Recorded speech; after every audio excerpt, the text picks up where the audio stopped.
Doctor Kapil ji. Radhe Radhe ji. Radhe Radhe महाराज जी।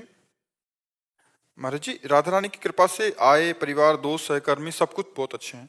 महाराज जी, जीवन में कुछ पलों में विकार, काम, क्रोध, लोभ, मोह, अहंकार ज्यादा हावी हो जाते हैं। उसकी गलानी बहुत महसूस होती है, फिर मन बेचैन हो जाता है, असंतुष्ट हो जाता है। महाराज जी, ऐसे में जीवन का आनंद नहीं ले पाते। अगर नाम जप करते हुए, सत्संग सुनते हुए विवेक जागृत कर लो तो फिर जीवन का आनंद ले सकते हो, आराम से ले सकते हो। जब तक भगवान से नहीं जुड़ोगे, अध्यात्म से नहीं जुड़ोगे, तो जीवन बिना दिशा का है। तो जैसे हमको ऐसे जंगल में प्रवेश हो जाए जहां हमको गली ही ना पता हो तो अशांत रहेंगे ना। और एक आदमी है जिसके साथ गाइड है, जो जंगल का एक एक कोना जानता है, अब उसके साथ घूमेगा तो आनंद लेगा ना, वो घबराएगा थोड़ी। उसके साथ गाइड है, हमारे साथ भगवान है, और भगवान का रचा हुआ है संसार रूपी जंगल है।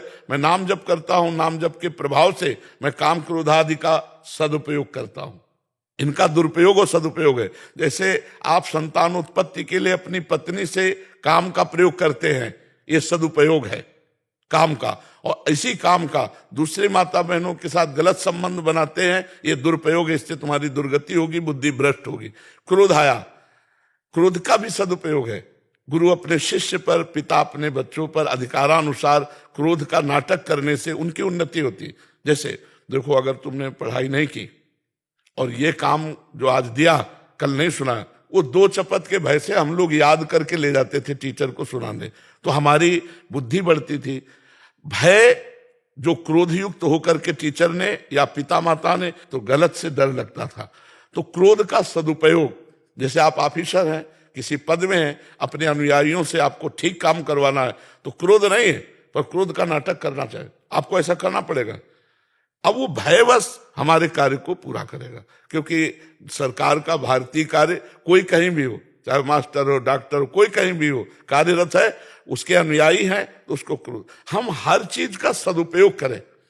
जैसे मोह है, केवल अपने बच्चे से मोह, तो दूसरे के बच्चे की हत्या करके अपने बच्चे को सोने का श्रृंगार पहनाने की तुम सोच सकते हो। अगर उसी मोह को विस्तार में फैला दो, पूरा भारत हमारा परिवार है। हर चीज का सदुपयोग है। जहर का भी सदुपयोग होता है। सांप काट खावे तो जहर का इंजेक्शन लगाओ, बच जाएगा। दमा आदि बीमारियों में ये जो धतूर आदि जहर है ना, शोध के वैद्य देते हैं तो काम कर देता। हर कोई चीज बुरी नहीं है, उसका प्रयोग बुरा या अच्छा है। तो काम क्रोधादि का जो हम दुरुपयोग किए हैं, वो पापाचरण हमारे मन को जलाएंगे। इसलिए हम नाम जप करें, सत्संग सुने और सही जगह सही प्रयोग करें। हमारे अंदर जो विकार है, अगर ये विकार ना होते तो सृष्टि ना बनती। काम कहते काम नष्ट हो जाए तो खत्म सृष्टि, काम से ही तो सृष्टि है। क्रोध खत्म हो जाए तो महत्व न रह जाए, शिक्षा देने का, उसका शासन करने का महत्व न रह जाए। मोह खत्म हो जाए तो परिवार का प्रेम ही नहीं रह जाएगा, समझो। लोभ खत्म हो जाए तो उन्नति ही नहीं होगी। ये सब चीजें जितनी बनी हैं, इनका सदुपयोग करने के लिए बना। हम लोग दुरुपयोग करते हैं, इसलिए दंडनीय हो गए। काम खत्म हो जाए ऐसा कैसे मनाया जा सकता है भाई? हम काम से ही उत्पन्न हुए हैं, सृष्टि काम से ही उत्पन्न हुई है। काम जहां दूषित है वो खत्म हो जाए, हमारे दूषित विचार खत्म हो जाए, हमारे गंदे विचार खत्म हो जाए, उसके लिए सत्संग और नाम जप। सत्संग सुनो और नाम जप करो, और जो तुम्हें गलत दिखाई दे रहा है वो मत करो। समझ रहे हो ना? आप करके देखो, फिर हमें बताना। और ये तभी सफल होगा जब भोजन शुद्ध होगा। अगर भोजन सात्विक नहीं हुआ तो हमारी बात तुम्हारे ऊपर असर नहीं करेगी। सात्विक हृदय, सात्विक बुद्धि, तब सात्विक बातें समझ में आएंगी। उसके लिए सात्विक भोजन, सात्विक पेय पदार्थ चाहिए। ठीक है। उमाकांत गोयल जी। राधा राधा राधा वल्लभ श्री हरिवंश महाराज जी। महाराज जी, मैं और मेरी टीम देश सुरक्षा और उन्नति के क्षेत्र में वैज्ञानिक पद पर कार्यरत है। महाराज जी, अपनी कार्यशाली और व्यस्तता के कारण भजन पाठ नियमित रूप से नहीं कर पाते। गुरुदेव, देश हित की सेवा कार्य करते हुए अपने आप को भक्ति मार्ग में कैसे समर्पित कर सकते हैं? वैसे बहुत से ऐसे डिपार्टमेंट हैं जो आप जैसे ही हैं, बिजी हैं, और उनका एकाग्रता पूर्वक अपने कर्तव्य का पालन करना अनिवार्य है। अगर वो एकाग्रता हटाते हैं तो कार्य पूर्ण होने में संशय है।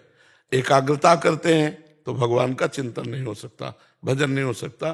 कोई भी अपने कार्य को संपूर्णतया पूर्ण करने के लिए एकाग्रता की बिल्कुल आवश्यकता है और लगाएगा।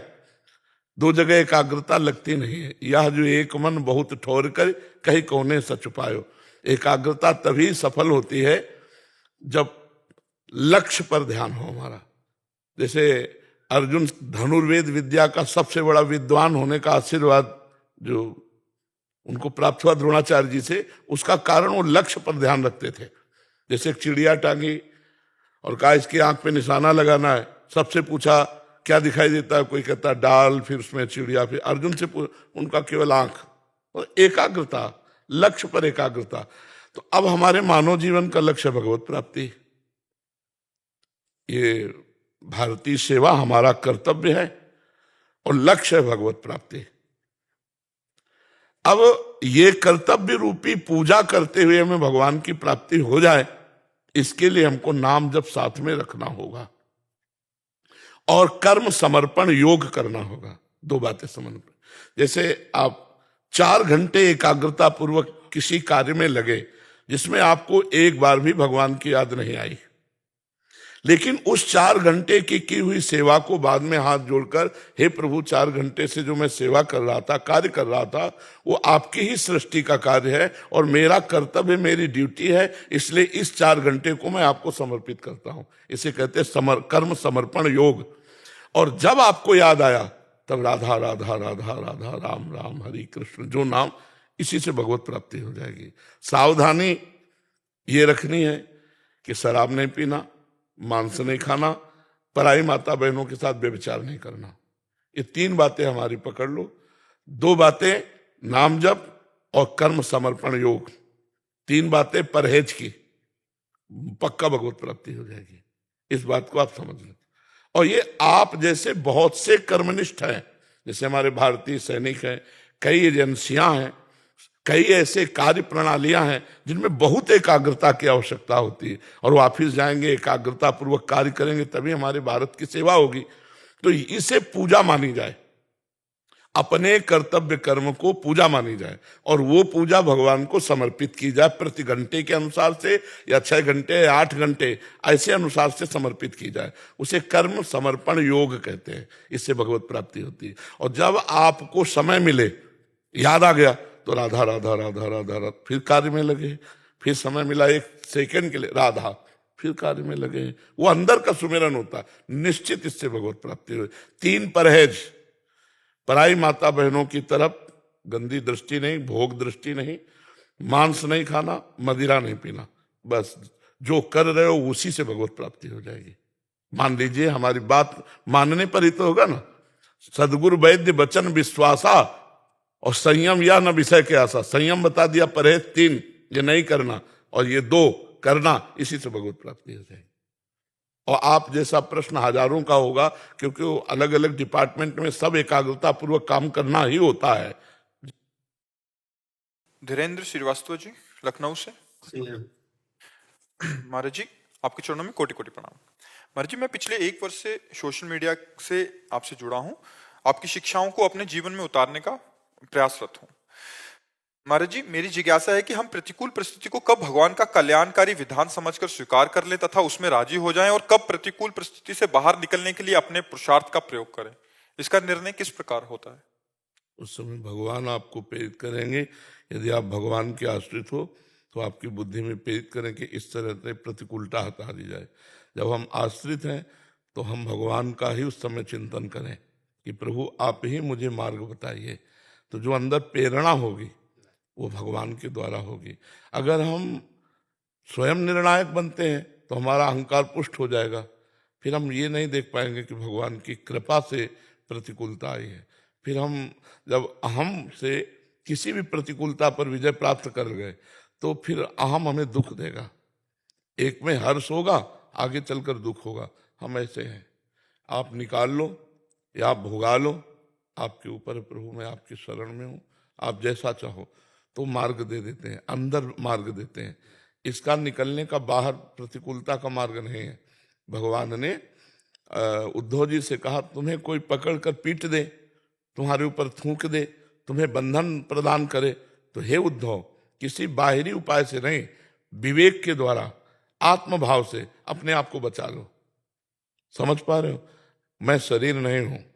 प्रतिकूलता शरीर पर आएगी, संसार की परिस्थिति पर आएगी, और विवेक के द्वारा हम बचे, किसी व्यक्ति का सहयोग ना लें। अगर विवेक से हम बच गए तो भगवत भाव की प्राप्ति होगी, और संसार से अगर हम किसी का सहयोग लिया तो उस व्यक्ति के प्रति ममता आसक्ति हो जाएगी, हमको अमुक व्यक्ति ने बचाया विपत्ति से।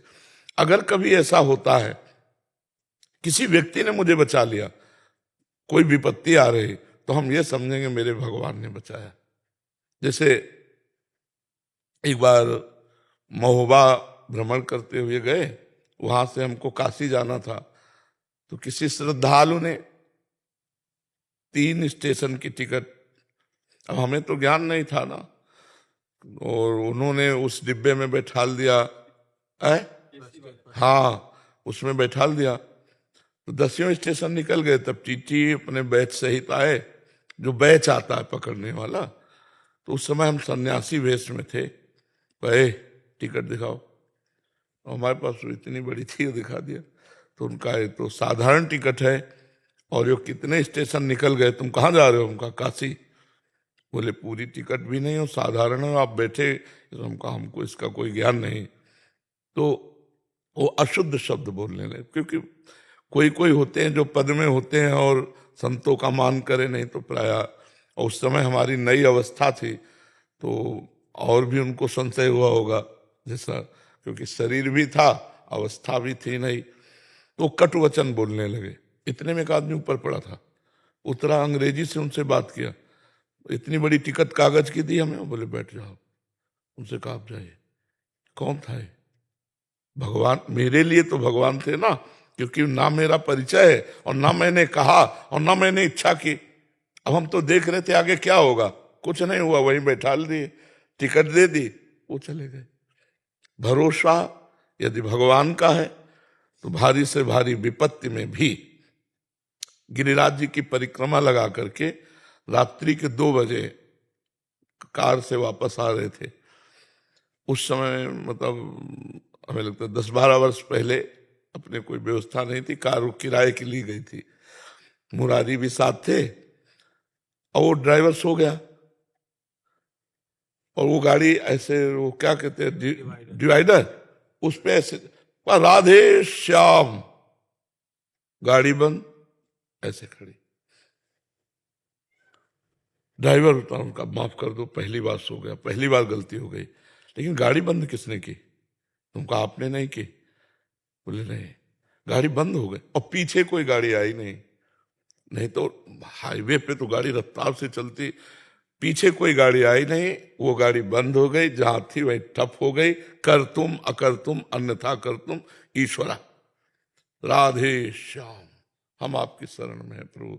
अब जैसा, क्योंकि ये हमारी अंतिम भी आवाज हो सकती थी, राधे श्याम। जब नारायण बोल के भगवान को प्राप्त हो गया बेटे के बहाने से, हम तो राधे श्याम बोल रहे, कब अंतिम हो जाए कुछ पता थोड़ी, लेकिन भगवान है। कितनी बार हमने देखा है विपत्ति में भगवान को ऐसे पुकारो, वो तुम्हारे मन में रास्ता दे देंगे, बाहर किसी व्यक्ति को सहयोगी बना देंगे, या भेष बदल के खुद आ जाएंगे, पक्का। हरि स्मृति सर्व विपद विमोक्षणम, भगवान की स्मृति समस्त विपत्तियों का नाश करती है। किसी भी विपत्ति में फंस जाओ तो भगवान ऐसा रास्ता निकाल देते हैं कि जो आप सोच ही नहीं सकते।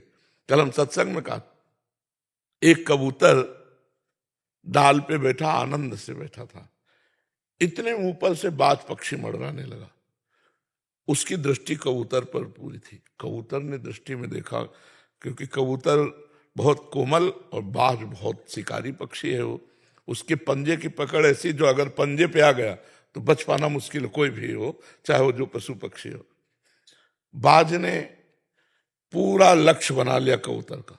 कबूतर ने सोचा नीचे उड़ जाए, तो देखा शिकारी बाण चढ़ाए, उसने कहा अब तो मृत्यु ही है, ऊपर उड़ता हूं तो बाज खा जाएगा, नीचे तो शिकारी बाण मार देगा, अब वो तो मार ही देगा, उड़ूं या ना उड़ूं, शिकारी तो मार ही देगा। तो पूर्व जन्म के भजन के अभ्यास से जैसे गजेंद्र को भगवान का स्मरण आया, ऐसे कबूतर को भगवान का स्मरण कि हे भगवान आप ही बचा सकते हो। जो भी भगवान का स्मरण किया तो घटना घट गई। बाज के ऐसे निशाने में लिए था बहेलिया और बिल से सांप निकला और उसने उसके पैर में काटा। जो ही काटा तो बैलेंस बिगड़ गया और बाण छूट गया। बाण छूटा सीधे बाज के लगा, बाज उधर मरा, बहेलिया इधर मरा, कबूतर कर तुम अकर तुम अन्यथा कर तुम सर्व समर्था सा ईश्वरा। तो उसमें कभी हम ये ना सोचे कि मुझे अपनी मति लगानी, अगर मति आई और बच गए तो समझा भगवान ने बुद्धि दे दी थी, भगवान ने बुद्धि दे दी थी। तो हम भगवत और भगवान की प्रदत्ति बुद्धि ही विपत्ति से बचा सकती है, अन्यथा कोई उपाय नहीं है। विपत्तियां हमारे पाप कर्म का फल होती हैं और वो अवश्य भोगना होता है, और उस समय यदि हम भगवान को पुकारे तो निश्चित बच सकते हैं, निश्चित बच सकते हैं। हर विपत्ति, कई बार हमने देखा है, खुद अनुभव किया है कि अगर भगवान न कृपा करते तो ऐसा हो जाता। जैसे हमने सुना है सत्संग, गंगा किनारे हम भ्रमण कर रहे थे, एकदम कोहरा छाया हुआ था, जैसे सर्दियों में होता ना, तो जहां से पानी निकल जाता है गंगा जी की बाढ़ का और वहां दलदल होता है, ऊपर पपड़ी होती है, बिल्कुल आपको नहीं लगेगा कि नीचे दलदल है, और रबड़ी जैसा एकदम दलदल है। तो पीछे आवाज आई, हे सावधान आगे दलदल है। तो छड़ी रखते थे, जो ही ऐसे किया पूरी छड़ी समा गई। पीछे हम लौटे, अब वहां से तो लौटे आए, कोई हमें नहीं दिखाई दिया, केवल आवाज सुनाई दी। कौन है? इसका मतलब भगवान अपने साथ हैं, हर समय वो देख। नहीं तो दलदल में अब पता नहीं कितना धस जाते, कोई आता कभी निकालने वाला कि नहीं आता, एक दो दिन में तो मर ही जाता, और होता तो पूरा धस जाते दल।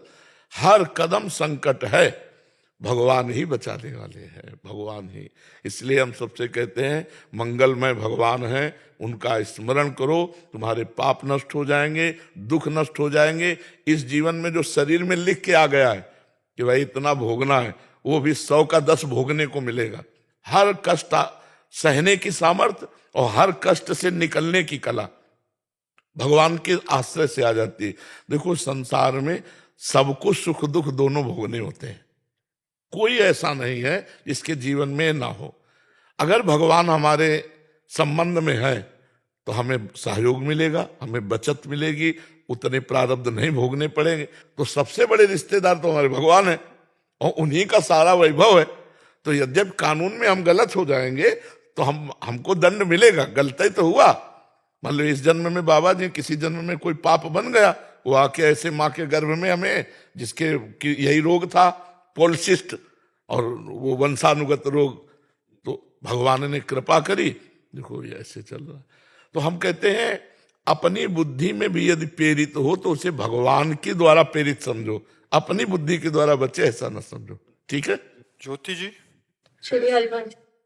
श्री हरिवंश महाराज जी। महाराज जी, गुरुदेव भगवान, सुना है कि अपने शिष्य को गुरुदेव प्रोटेक्ट करने के लिए, बचाने के लिए, गुरु उनके द्वारा किए बुरे कर्मों का कष्ट अपने ऊपर ले लेते हैं। गुरुदेव भगवान जब भी कभी कभी ऐसा कभी कभी होता है, जब देखा जाता है कि असमर्थ है सामने वाला, तो वो जान ना पाए और अंदर के संकल्प के द्वारा उसके अशुभ को ले लिया गया, शुभ को दे दिया गया। ये कभी कभी ऐसा होता, प्रायः नहीं होता, ये प्रायः नहीं होता है, कभी कभी ऐसी घटना होती है।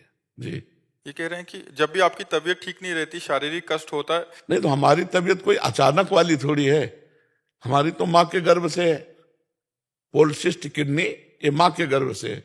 अब वो अवस्थागत उसमें शिस्ट बढ़ते चले जाते हैं और वो असमर्थ होती चली जाती है। तो अब जैसे डायलिसिस हो रहा है तो कभी खान पान का कुछ क्रम बिगड़ गया तो फिर और कष्ट हो जाता है, कभी कभी खान पान का क्रम बिगड़ जाता है। तो ये उससे तात्पर्य नहीं रखता, ये कुछ नहीं कर सकेगा।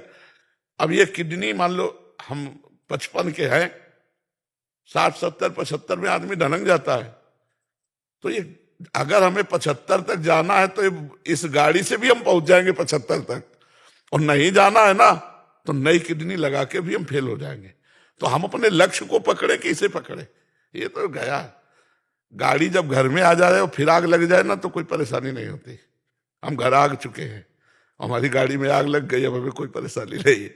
तो इसलिए ये जो गुरुजन अपने जनों का कभी कभी जैसे, तो वो करुणा करके लेते हैं। जैसे माँ है ना, तो उसको लगता है मेरा बेटा सुखी रहे, ऐसे लगता है ये बहुत कष्ट पाएगा, और अपने को पता है कि कष्ट झेलने का तरीका क्या है, तो उसको अपने ऊपर ले लिए संत महापुरुष जन और उसको सह। ये नहीं है कि छू छा से जाए, अगर उसका कष्ट निवारण करना तो तुम्हें भोगना पड़ेगा, अवश्य में भोक्तव्यम। ये जो हो रहा है ना, ये सब नौटंकी नाटक है, तो हम खुली बात बता रहे हैं। नाम जप करो, भगवान के आश्रय से जो प्रारब्ध भोग है उनको भोग लो, और अगला जन्म ना हो ऐसा उपाय कर लो, भगवान की प्राप्ति कर लो। तो ये बात है, और तो सब प्रपंच है पैसा के लिए। ऐसा यार कि मतलब छुओ ठीक हो गया, तो जितने मेडिकल पढ़ाई है सब बेकार है। भगवान आयुर्वेदाचार्य के रूप में अवतरित हुए, धन्वंतरी के रूप में। जरूरत क्या थी? छू वाली बात करते, दवाई वाली बात क्यों की? नहीं, छू वाली बात करते कि भाई छू। आजकल के इतने बड़े बड़े महात्मा हो गए हैं, बड़े बड़े रोग कैंसर आदि छू से मिटा रहे हैं। शैली जी पंजाब से। राधा वल्लभ श्री हरिवंश। श्री हरिवंश महाराज जी। महाराज जी, लोक व्यवहार में सामने वाले का दोषपूर्ण व्यवहार या चालाकी देखकर मन जलता है, इसकी जलन को शांत कैसे करें? खलनायक का रोल देखा है फिल्म में? खलनायक जैसे रोल देखते हैं ना फिल्म में, और आपको पता हो कि ये आदमी ऐसा नहीं है, पर वो रोल कर रहा है, तो आप मनोरंजन करते हैं, सत्य तो नहीं मानते हैं ना। बिल्कुल ऐसे ही एक परमात्मा 3 पर्दे में रोल कर रहा है, सतोगुण, रजोगुण, तमोगुण। सतोगुण सृष्टि, सृजन, पालन, विनाश, ये तीनों गुणों का है ना प्रभाव। जैसे रजोगुण से सृजन, सतोगुण से पालन, तमोगुण से विनाश। लेकिन एक ही परमात्मा सब रूपों में बना हुआ है। अगर हम ये देखें कि मेरे प्रभु इसके अंदर बैठ करके ऐसी तमोगुणी लीला कर रहे हैं, तो हमारे हृदय में जलन नहीं होगी। ऐसा ही आएगा जैसे कोई खलनायक का रोल जब करे और तो कोई कहे कि बहुत दुष्ट है, तो आप कहोगे नहीं, जानते नहीं हो, ये शराब तो ओंठ में नहीं लगाता, बुरा आचरण बिल्कुल नहीं करता, लेकिन क्या कलाकार है यार, अभिनय क्या कर रहा है। बस जगन नाटक वैभवा, गोपाल शास्त्र नाम में एक नाम भगवान का है, जगन नाटक वैभवा। इस जगत में अपने आप से अपने आप को रचकर अपने आप में वो खेल रहा है, ये बात जान जाए तो सदैव आनंद बना रहे। अब दूसरी बात, जब हमको कोई कटु व्यवहार, गाली, अपमान देता है, उसमें हमारा कर्म उसको जाके प्रेरित करता है और वो हमें भोगना होता है। वो बेचारा तो निमित्त मात्र बनता है, कर्म हमारा होता है जो उसको प्रेरित करता है। नहीं तो ऐसे देखो, खूब चले जा रहे हो, किसी से कोई मतलब नहीं। अब एक आया, जरा सा धक्का मारा उसने, उसी ने मारा। आपने कहा भाई धक्का क्यों मार दिया? बोला क्यों? और झगड़ा शुरू कर, मार पिटाई, बहुत कष्ट वाला। अब ये कर्म ने आप न आवे ताई पर ताई तहा ले जाए, जैसी हो भवतव्यता तैसी बने सहाय। तो 2 सिद्धांत में एक सिद्धांत मान लो तो जलन नहीं होगी। पहला सिद्धांत ज्ञान का है कि वासुदेवास्वरमिति, सब में भगवान विराजमान है। ये नाटक केवल गुणों का हो रहा है, कोई दुष्टता का नाटक कर रहा है, कोई साधुता का नाटक कर रहा है, लेकिन दोनों में पावर भगवान एक ही है, ये मान लो। अगर ये ना मानो तो दूसरा मान लो कि कोई भी हमको तभी कष्ट देगा जब हमारा कर्म उसको प्रेरित करके, चाहे सुखद या दुखद, को न काहू के सुख दुख कर दाता और निज कृत कर्म भोग सुन भ्राता। 2 सिद्धांत में एक मान लो तो हृदय में शांति आ जाएगी। और अविवेक तो अशांत ही करता रहेगा, अज्ञान तो जलाता ही रहेगा। अगर ज्ञान धारण करो या सिद्धांत, तब तो शांति मिलेगी, नहीं तो नहीं, फिर तो जलना ही जलना है। जब हम दोष देखना शुरू करेंगे तो सृष्टि में कोई निर्दोष नहीं दिखाई देगा, क्योंकि हमारी दृष्टि में दोष आ गया ना। और जब हम निर्दोष, तो हमें सृष्टि में कोई दोष ही नजर नहीं आएगा। बुरा जो देखन मैं चला, बुरा न मिलिया कोई, जब दिल खोजूं आपनो तो बस हो गया। तो हमें सिद्धांत से चलना होगा। और अगर ऐसे मूर्खता पूर्वक, तो फिर संसार, फिर जेलें भरी है इसी में। जेल जो है इसी में भरी, मूर्खता से ही तो भरी। आपने एक प्रवचन में बोला भी जब तेरे भावे जो करे भलो बुरो संसार नारायण तू बैठ के अपनो भवन हुआ, ये बहुत ऊंची बात है। नामदेव में मेरे को आपसे मिला था। हाँ, ये बहुत उत्तम बात है। तो किसका प्रश्न था? हाँ, समझ पाए आप जी? डॉक्टर सुदेश गुप्ता जी, जम्मू से। राधा वल्लभ श्री हरिवंश में। राधा वल्लभ श्री हरिवंश महाराज जी, कोटि कोटि प्रणाम। महाराज जी, आज से ठीक 2 वर्ष पहले इसी दिन ही एकांतिक वार्तालाप में आपसे मिलन हुआ था। उस दिन से लेकर आज तक आपके मार्गदर्शन और कृपा से मेरे जीवन में हर क्षण एक सकारात्मक बदलाव आया है। पहले जहां मेरे जीवन में कोई अनुशासन नहीं था, नाम जप के महत्व का ज्ञान भी नहीं था, आपकी शिक्षाओं ने मेरे जीवन में एक नई ऊर्जा लाई है। महाराज जी, इन 2 सालों से जब भी मुझे नकारात्मक विचारों ने घेरा और मैंने पेशेवर जीवन में कोई कठिनाई आई तो आपकी कृपा ने कृपा किया। महाराज जी, मेरे कार्य क्षेत्र पे कुछ लोग जो पहले आध्यात्मिक मार्ग का मजाक उड़ाते थे, मुझे राधा बॉय कह के चढ़ाते थे, अब मेरे पास क्या यार सौभाग्य है यार। हम तो तरसते कि ऐसा कोई बोले, हम तो तरसते हैं कि ऐसा कोई कहे। महाराज मैं बहुत खुश हूँ, आप बहुत खुश हूँ महाराज। अभी कहते हैं कि वो अभी मेरे पास आकर वे नशा और मांसाहार छोड़ने की कोशिश कर रहे हैं, मुझसे प्रसाद मांगते हैं, मेरे साथ भोजन करना चाहते हैं, मेरी साधना के बारे में जानना चाहते हैं। महाराज जी, ये बदलाव देखकर मुझे लगता है कि ये सब आपकी और श्री जी कृपा हो रहा है, लेकिन कभी कभी मुझे डर लगता है कि उनका व्यवहार और संगति से मेरे भजन और साधना में रुकावट ना बन जाए। जो रहीम उत्तम प्रकृति का कर सकत कुसंग, चंदन विष व्यापत नहीं लपटे रहत भुजंग। आप बदलाव उनके स्वभाव में, आप में बदलाव नहीं होना चाहिए, ये बात ध्यान रखो। ब्रेक लगा के चलो, ब्रेक जैसे चलते हैं ना, तो ब्रेक में पैर होता है, जहां देखो कि एक्सीडेंट होने वाला है वहीं ब्रेक मार दो, और जब तक एक्सीडेंट की संभावना नहीं चलने दो, मतलब समझ लो, जहां लगा कि मन मेरा इनके प्रभाव से गिर रहा है वहीं ब्रेक मार के वापस लौट लो, नहीं संग करना। और जब तक लगता है कि मेरे प्रभाव में, मान लो जो भगवत प्रभाव से मेरे में प्रभाव है, उससे हम अपने दोस्तों को ला सकते हैं अपने मार्ग में, तो पूरा घुसो पहले। जैसे कोई गिरा पड़ा हो तो अपने को भी उतना झुकना पड़ता है, तभी उठाना होता है। तो ऐसे ही मित्रों को, सच्चा मित्र तो वही है जो कुसंग का त्याग करवा के सत्संग में पहुंचा दे। जहां कुसंग में गिरने की बात है वहां हट जाना चाहिए। भाई, हमारे को भगवान ने जो सौभाग्य दिया वो 4 को और मिले कि भाई आप ये गंदी बातें छोड़ो, अच्छे मार्ग में चलो, तुम भी सुख शांति का अनुभव करो। देखो, जब कोई उपहास करता है तो अपने लोगों को यही कहता है, बड़े भगत बनते हैं। इसमें हमारे गर्व की बात है कि भगवान से जोड़ दिया, हाँ, बड़ा भगवान का भगत बनता है। कितनी बढ़िया बात सम्मान की कही, पर हमको बुरा लगता है क्योंकि हम अर्थ नहीं समझ पाते उसका। अगर राधे राधे जपते हैं, वो भी 2 बार राधे राधे बोला, हमको हंसना चाहिए, बोले ना तो भी महाराज जी ऐसा ही हो गया। वो पहले उड़ाते थे, मतलब अब बार बार राधे राधे, कहाँ गया राधे वाला, राधे वाले को बुलाओ हमारे पास, कहाँ गया राधे वाला। श्री जी के और अब प्रसाद भी इकट्ठे पाते हैं, खाते भी हैं मेरे साथ। धीरे धीरे सब पर भगवान की कृपा हो, सब स्वस्थ रहें, सब भगवान का आश्रय लेकर गंदे आचरणों से बचें, तभी जीवन सार्थक रहेगा। ये गंदी बातों में तो जीवन सार्थक नहीं होना है। वैभव जी, फिरोजाबाद से। राधा राधा। राधे राधे महाराज जी, आपके चरणों में कोटि कोटि प्रणाम। गुरु जी, मेरे जीवन में सब कुछ होने के बावजूद मैं भीतर से अशांत और बेचैन रहता हूँ। मैं हमेशा कुछ ना कुछ अधिक पाने की चाह में लगा रहता हूँ। जैसा आपका प्रश्न है, ऐसे एक आई थी, वो कहा मेरे पास सब कुछ है पर मैं अशांत हूं। बिल्कुल ठीक यही प्रश्न था, क्या कमी है मेरे जीवन में जो मैं अशांत हूं? तो सबसे पहली बात है, बिना भगवान के तब लगी कुशल न जीव कहूं, सपने हो मन विश्राम, जब लग भजत न राम कहूं, शोक धाम तज काम। तुम्हारे पास जो कुछ है वो सब नाशवान है।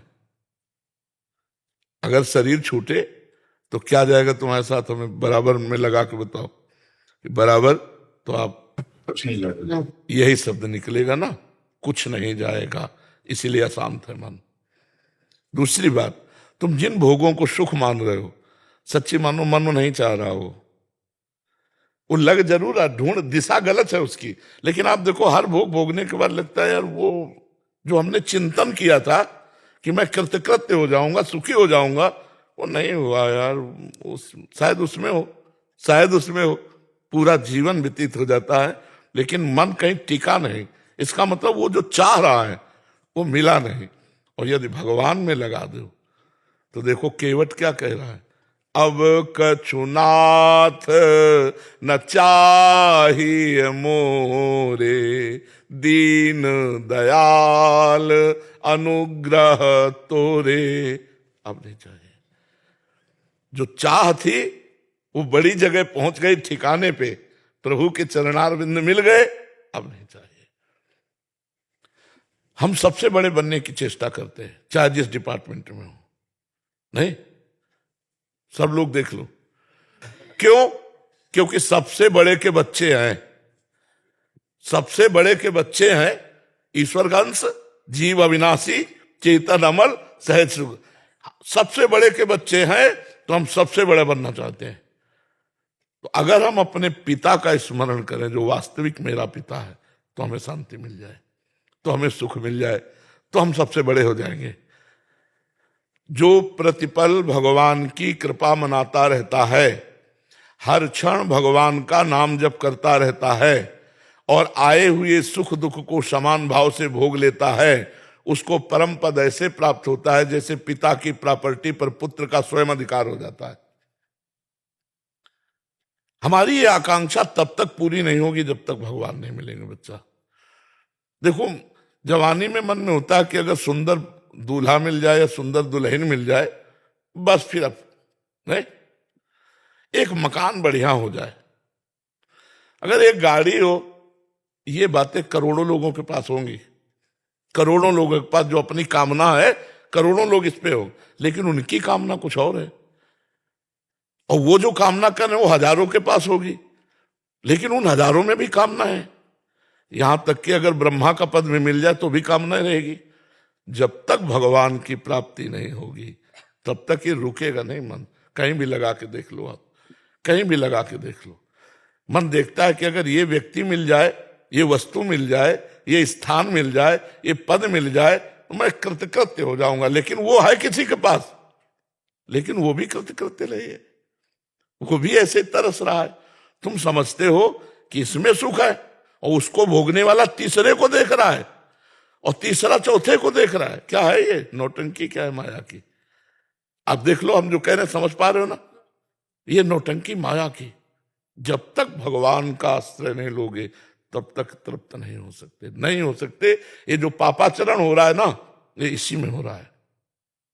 यार इसमें तो सुख नहीं मिला, शायद इतनी अवस्था वाले में हो, शायद इतनी अवस्था वाले में हो।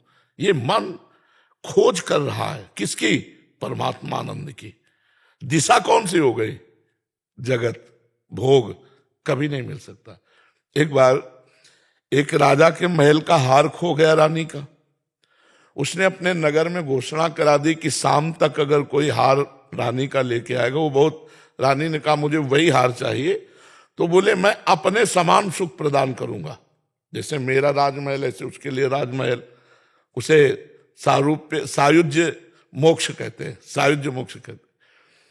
अब सब ढूंढने के लिए गए, कोई किधर, कोई किधर, कोई किधर ढूंढ रहा। एक आदमी एक नदी के किनारे ढूंढ रहा, शायद अचानक दृष्टि पड़ी तो हार दिखाई दिया जल में।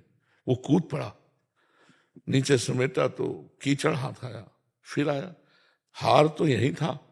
तो काफी देर एकाग्र खड़ा रहा, जल शांत हुआ, फिर हार दिखाई दिया, फिर कूद गया। शाम हो गई। इतने में एक महात्मा वहां भ्रमण कर रहे थे, उन्होंने उसकी चेष्टा को देखा, कहा बेटा क्या है? बोले नहीं नहीं आप जाओ। बोले हम लोग महात्मा है, हमें थोड़ी कुछ चाहिए, हम तुम्हारा सहयोग करेंगे। बोले देखो स्वामी जी वो हार दिखाई दे रहा है। बोले वहां हार होता तो सुबह से शाम हो गई तुम्हें मिल जाता। पीछे मुड़ के देखा तो खजूर का पेड़ था, खजूर के पेड़ में बाज ने उस हार को, जैसे लाल वगैरह होते ना, वो मांस समझकर खींच लाया था। अब जब चोंच मारी नहीं तो खजूर के कांटे में टांग के उड़ गया था और उसका प्रभाव पड़ रहा था, जल में छाया। तो हाँ, तो वो जल में हार पूरा ज्यों का त्यों दिखाई दे रहा था। अब वो पूरी शाम हो गई तब न, समझ रहे हो ना? भगवान रूपी राजा ने जीव रूपी प्रजा को कि तुम जो मेरा स्वरूप आनंद है उसको खोज लो, आनंद को, तो मैं तुम्हें सायुज्य मोक्ष दूंगा। अब जीव आया, अब भोग रूपी नदी में आनंद रूपी हार दिखाई दे रहा उसको। धन का भोग कर लूं, पद का भोग कर लूं, ये सब प्रकार के भोग, खान पान का भोग, देखने का भोग, सुनने का भोग, आनंद इनमें दिखाई दे रहा कि नहीं दिखाई दे रहा? मिला किसी के हाथ में? आप देखो, वही जैसे वो कीचड़ हाथ में लगता है, वैसे पश्चाताप हाथ में लगता है कि यार पूरा जीवन हो गया, वो चीज तो नहीं है, इसमें होगा आनंद। वो भोग नदी में ही खोज रहा है, योग की तरफ नहीं। जब लौटे, जिधर मुख किए उधर नहीं मिलेगा, लौटो। जब लौटे तो खजूर का पेड़ जैसे ऊंचा होता ना, ऐसे भक्ति योग, ज्ञान योग, अष्टांग योग, इन योगों को जब धारण किया तो उसी में आनंद मिल गया। समझ रहे हो? आनंद भोगों में नहीं, पूरा जीवन हो गया भोगते भोगते। किसी को भी अगर मिले, किसी को कोई कि मैं बहुत खुश हूं, ऐसा नहीं मिल सकता। बहुत बड़े पद में वो इतने डिस्टर्ब थे, तो आप लोगों को लगेगा कि 20 गाड़ियां चल रही साथ में और इतना सब, यार कितने सुखी होंगे। लेकिन जब पर्सनल बात की ना, वो पर्सनल इसीलिए रुके थे अपनी समस्याओं का समाधान। तो हमका नाम जप करो, हमारे पास तो एक उपाय है, अमोघ उपाय है। जासु नाम भव भेषज हरन घोर त्रैशूल, तीनों शूलों का नाश करने, दैहिक, दैविक, भौतिक, तीनों तापों का नाश करने की सामर्थ्य भगवान के नाम में। तो संसार में सुख नहीं है, दुख यो नया, ये दुख में है। हम ढूंढ रहे हैं सुख, हमारा मन खोज रहा है सुख, लेकिन आज तक नहीं रुका।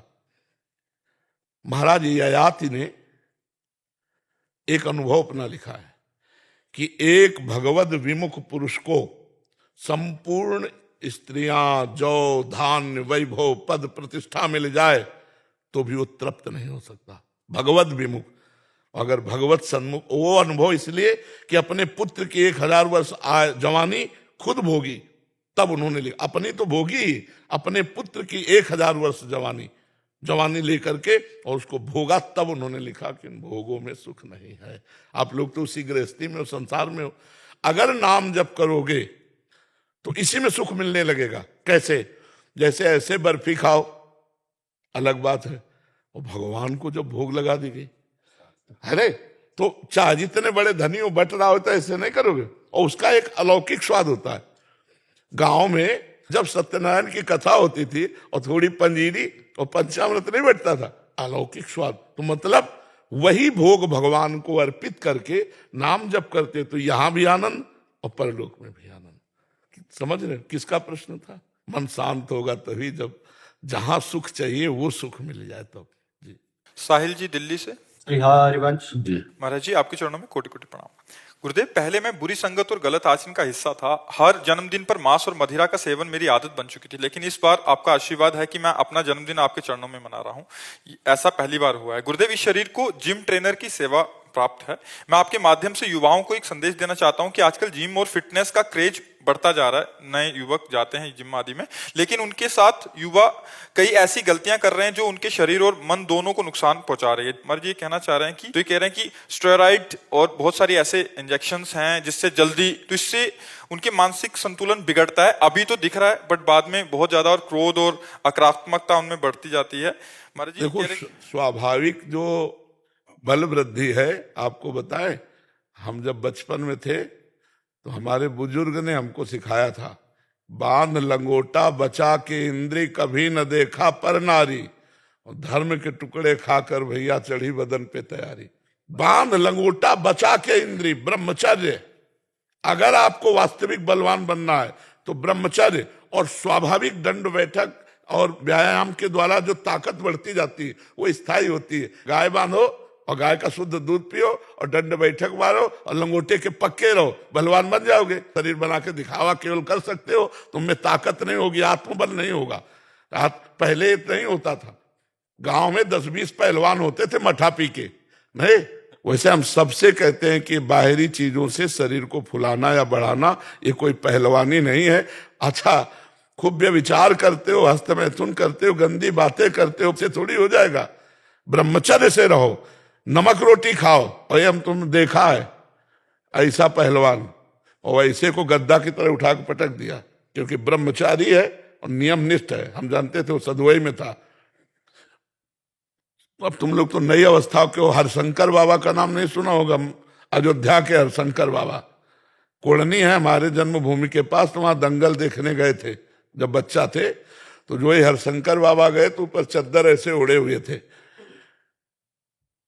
उस समय 50,000 रुपया बाबा के ऊपर इनाम लगा गए। तो 4-5 चढ़ गए हाथ मिलाने के। बाबा ऐसे हाथ पकड़ के ऐसे मारते, 3-4 खोपड़ी के बाल ऐसे चले जाते। 4-5 बोले अयोध्या का सिंह है। हाँ, फेंका चला ऐसे बजरंग बली एकदम। बाल ब्रह्म वो ऐसे चलते थे, बाल ब्रह्मचारी। मारा ऐसे तो फट गया अखाड़ा, धम्म से गिर गए तो तालियां बज गई। एक छलांग में ऊपर हनुमान जी की तरह, और ऐसे किया था। कोई नहीं था। ब्रह्मचारी के आगे कौन होगा? ब्रह्मचर्य ही महान बल और महान तप है। आप क्या समझते हो बल किसे कहते हैं? जो काम को पछाड़ दे, क्रोध को पछाड़ दे, मोह को पछाड़ दे, दूसरों का हित करे, दूसरों का मंगल करे और पवित्र भोजन पर। ये मुर्गा मुर्गी खा के बलवान बनना चाहते हैं। वास्तविक बात है 4-5 गाय पालो और गौ सेवा करो, और गाय का दूध में स्वर्णिम पावर होता है। तो गौ सेवा से भगवान प्रसन्न होते हैं और गौ के दुग्ध से पवित्र शक्ति आती है। तो ये सब प्रोटीन ये तो महाराज जी प्रोटीन तो फिर भी ठीक है, कह रहे स्टेरॉइड उससे भी खतरनाक है महाराज जी। और उसी वजह से कैंसर भी उसी की वजह से महाराज जी, ये इंजेक्शन लगा के बॉडी फैला रहे, उसी वजह से कैंसर का भी ज्यादा कारण होता है। नहीं, बढ़िया सात्विक भाव से जो बल आता है वो भगवान की तरफ ले जाता है। अच्छा, किसको दिखाओगे? अब मरना तो है ही है, शरीर तो जाएगा ही। धर्म से चलो यार, ऐसा थोड़ी कि विश्व तुम्हें पूजेगा। कोई नहीं पूजित। ये जो बहुत बड़े बड़े थे ना, लघु शंका करना मुश्किल है, सोच करना मुश्किल है। गांठें और सब खराब हो गई। अब बुढ़ापा में कुछ हो नहीं पाता, तो बुढ़ापे में सब खराब। और स्वाभाविक दंड बैठक मारो तो हमने एक पहलवान को देखा 92 वर्ष की अवस्था में खोपड़ी के बल खड़े होना दंड बैठक में। 92 वर्ष की अवस्था, भले 10-20 मारते थे पर वो 92 अवस्था में। ब्रह्मचारी, पवित्र आचरण वाला, दूसरों का हित करने वाला, वो बलवान होगा। तो बल तो भगवत बल प्रदत्त होता है। बड़े बड़े चक्रवर्ती सम्राट चले गए, राम राम जपो, राधा राधा जपो, पवित्र आचरण करो, बढ़िया कर्म बना लो और यहाँ से भगवान के पास चलो। नहीं, यही सात्विक बात है। अगर नहीं तो ये तो सब केवल नाटक है माया का। चाहे जितना शरीर बना लो, कर्म बिगड़ गया, एक्सीडेंट हो गया, मेढक की तरह फट जाओगे। नहीं, शरीर का कोई अविनाशी है क्या? अरे राधा राधा रटो, अच्छे आचरण करो, दूसरों को सुख पहुंचाओ, माता पिता की सेवा करो और दंड बैठक मार के उचित व्यायाम करके शरीर को पुष्ट रखो। हम कहते हैं करो, व्यायाम करना चाहिए, सबको करना चाहिए, क्योंकि शरीर में जब अन्न पाते हैं तो उसके पचाने के लिए हमको कुछ ना कुछ क्रिया योग करना चाहिए। तो करो, पर ऐसे जैसे आप बता रहे हो नए नए बच्चे ना, ये ऐसे ठीक नहीं है। गंदे आहार से या इस तरह के पदार्थों से जीवन बर्बाद हो जाएगा।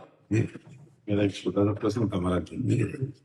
जैसे हम लोग समाज सेवा में काम करते हैं, राजनीति में, तो बहुत सारे लोग काम लेकर के आते हैं। कई ऐसे रहते हैं जिनको हम मुझे पता है कि नहीं कर सकता और होगा नहीं, या करूंगा तो उसका समाज पर दुष्प्रभाव जाएगा। तो अब वो सामने वाला जो हमको लेके आता है, कहीं ना कहीं कोई उपस्थित हो रहा है, वो कहता नहीं करवाइए इसको, और आत्मा मानती नहीं है, या तो मना करता हूँ तब तो द्वेष भाव होगा। हाँ, वो राजनीतिक विरोधी हो जाता है, नाराज होकर चला जाता है, और आत्मा स्वीकार नहीं करती है। तो बड़ी दुविधा होती है महाराज जी, और बड़ा तनाव अंदर से आता है कि क्या करूं, राजनीति करनी है जी, तो उसके साथ खड़े। देखो, इसमें वाक्पटुता होनी चाहिए। वाक्पटुता में वाणी की प्रवीणता। अगर हमें पता है कि हमारे समाज में उसका दुष्प्रभाव पड़ेगा, तो किसी भय और प्रलोभन से मैं अपने पद का दुरुपयोग नहीं कर सकता। वैसे भी आप भगवत स्वरूप हो ब्रजवासी, तो आप बिल्कुल ना भय ना प्रलोभन, और जिसके साथ में सत्य है, धर्म है, उसी की विजय होती है।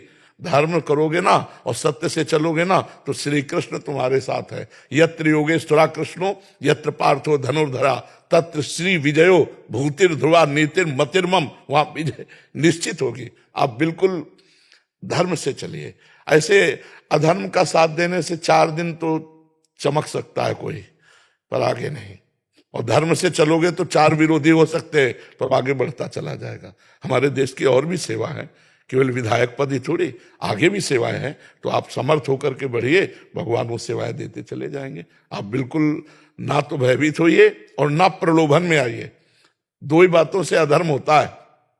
यार क्या करूं, कहीं ऐसा ना कर दे, तो उसकी ताकत है ऐसा कर देगा, भगवान हमारे साथ है।